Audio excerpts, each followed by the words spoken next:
Alright, in this video I'm going to talk about tire pressure. I've had a few people asking me what tire pressure they should run. That all depends on what conditions you're going to be riding in.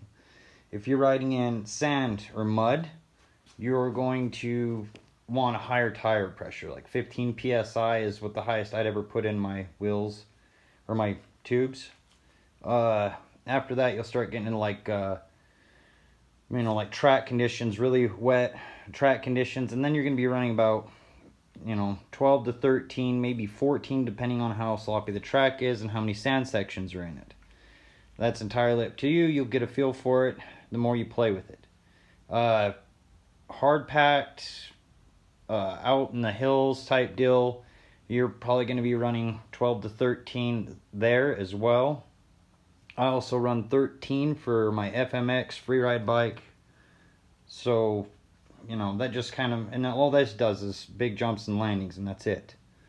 After that, you're going to be getting into like, I guess, rocky terrain, real rocky terrain, maybe a lot of trees, down trees and stuff like that. At that point, you're probably going to be wanting to run anywhere between 10 and 12, depending on how rocky it is, or how many trees you're running over and how many dirt sections are in between.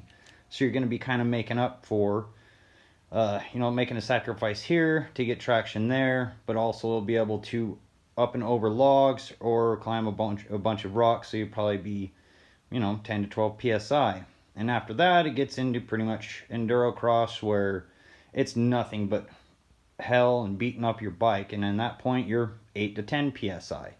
And 8's the lowest I would go on tire pressure on dirt bikes. And always make sure your beadlock is tightened down, because if you're running a low pressure and your beadlock is not, tightened down and holding the wheel to the tire, you're just going to spin the tire on the rim and you're going to tear the valve stem off of your tube, which will be very bad in completing your race or ruin your day. You'll be out in the hills doing I